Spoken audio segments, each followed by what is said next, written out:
life on Lundy has to be, of course, a village where tourists and permanent residents meet. Let's have a look at some of the features of the village.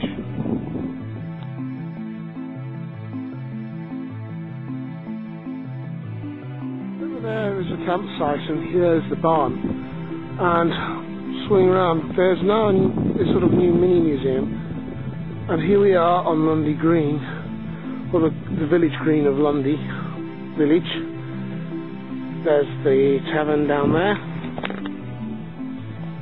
and in the distance you can see St. Helena's. We're coming back.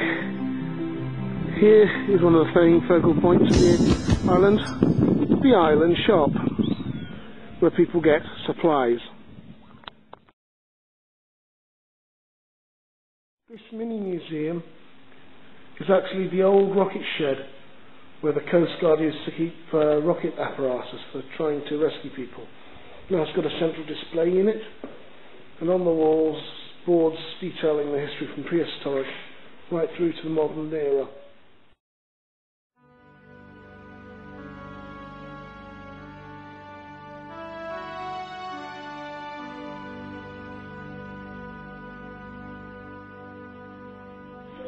This is the inside of the Lundy shop.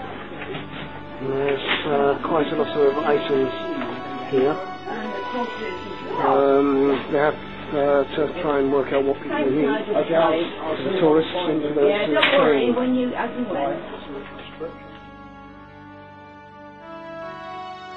Some goods can be pre-ordered, and they will collect them in crates and deliver them to your property when you arrive, along with your luggage. Now, because of some of the things they sell, they have to keep them in the fridge or freezers due to the nature of being on an island. Here we've got milk there, and the freezers for things like fish fingers, vegetables and other assorted goodies.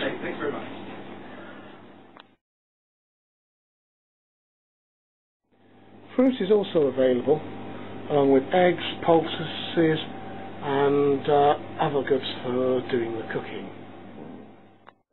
You can also treat yourself to shirts and other sorts of clothing.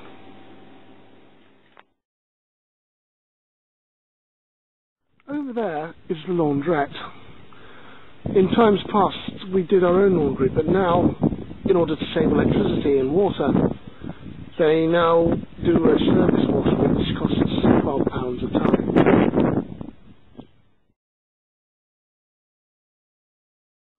This part of the village, they have picnic tables so people can eat outside in the open air. In this picnic area they even have their own rain gauge. Moving around from the picnic area,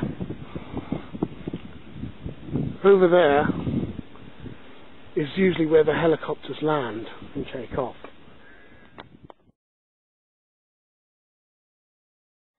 This is the inside of Marisco's tavern. All these belts that you see and memorabilia from ships are all from shipwrecks that have come to grief on the island of Lundy. These artefacts are a poignant reminder as to the danger to shipping that this island has posed in its history. One of the most famous being HMS Montague, which was a naval ship. The best things about Marisco that I find is that you can sometimes have breakfast, and many a time when I've been in the past, I would have breakfast run about there somewhere. But today I missed it because I was working. When coming to lunch, there's a vegetarian menu, an evening menu, children's menu, and a lunchtime and sandwich menu. But for the evenings, as well as the standard evening menu, there'll be the evening specials, which is put up on that board. This is to Lundy. can check out what the weather will be like from the Met Check, which comes in every day.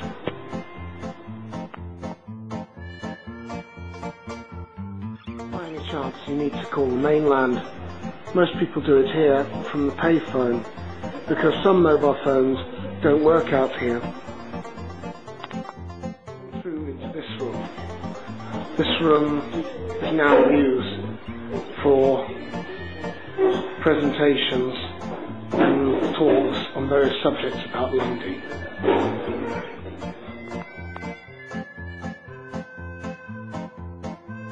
For drinkers, there is this fully licensed bar, and part of the drinks available is something called Lundy Experience and Lundy Island Old Lake Bitter.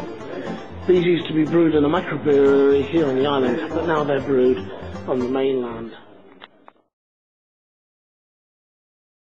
Of course, no village would be complete without its local church, and this church was built by the Reverend Hudson Grosset Heaven, and it was opened in 1896. The church is dedicated to Saint Helena, who was the mother of Constantine, the first Christian Roman emperor. As you go in, you'll need to open the gate and close it after you. This is there to keep the animals outside. Reverend Hudson Heaven eventually died in 1916, and this plaque is set up in his honour. This is the interior of St. Helena. Now, it also doubles up as the museum with all sorts of things on display. Like the rocket hut, there is also a feature about archaeology of Lundy. If there is a visiting minister of a church or a lay reader that's ordained, then they can lead services. In fact, when I was here on the first Sunday, a lay reader in the Methodist church organised a service which was very well attended. There was also an electric organ to provide music for the hymns when singing in the church. If you come here, please give generously so you can help with the upkeep of the church here in London.